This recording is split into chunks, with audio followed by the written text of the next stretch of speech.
পরিবর্তী প্রবাহ। ওকে, পরিবর্তী প্রবাহ অর্থাৎ এই যে চার্জ পার্টিকেলটা প্রবাহিত হয় এর কিছু বৈশিষ্ট্য রয়েছে। হ্যাঁ, যেমন ইলেকট্রন প্রবাহের দিক পরিবর্তন হয়, যেহেতু এর নাম কি পরিবর্তী প্রবাহ, অর্থাৎ ইলেকট্রন যে কোনো দিকে প্রবাহিত হলে এর দিকটা কি হবে, অবশ্যই পরিবর্তন হবে। এটাকে যদি আমরা ডায়াগ্রামের মাধ্যমে দেখাই তাহলে এখানে যদি আমরা আঁকাই, এটা হচ্ছে একক সময়ে যদি বিদ্যুৎটা প্রবাহিত হয় এদিকে কারেন্ট, তাহলে এটা কি হবে, এই যে এইভাবে দিক পরিবর্তন হবে। আমরা যদি এইভাবে দেখাই, আবার এটা হচ্ছে কি আইম্যাক্স, ধরলাম ম্যাক্সিমাম কারেন্ট কি নেগেটিভ, এইখানে এসে কি ম্যাক্সিমাম কারেন্টটা কি, অর্থাৎ এই যে ইলেকট্রন প্রবাহিত হচ্ছে এর কিন্তু উভয় কি দিক রয়েছে, ঠিক আছে না, পজিটিভ বা নেগেটিভ দিকে যেটাই বলি আমরা, এটা কিন্তু প্রবাহিত হচ্ছে।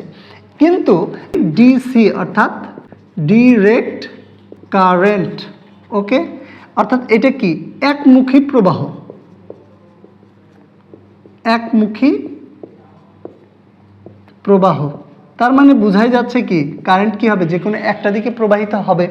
এক্ষেত্রে ইলেকট্রন প্রবাহের দিক অপরিবর্তিত, ঠিক আছে, অর্থাৎ কি হয় না, পরিবর্তিত হয় না।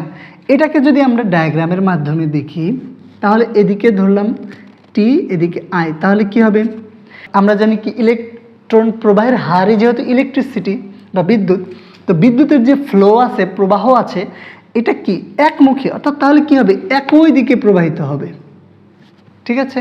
তাহলে এটা হচ্ছে কি, এটা হচ্ছে এসি, এটা হচ্ছে কি ডিসি, ওকে।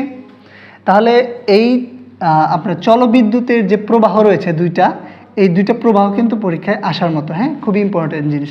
ডায়াগ্রাম সহ লিখলে ফুল মার্কস পাওয়া যাবে ইনশাআল্লাহ।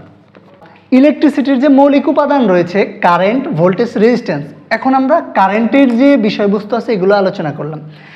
যদি আমরা ভোল্টেজে যাই, ওকে, যদি আমরা এখন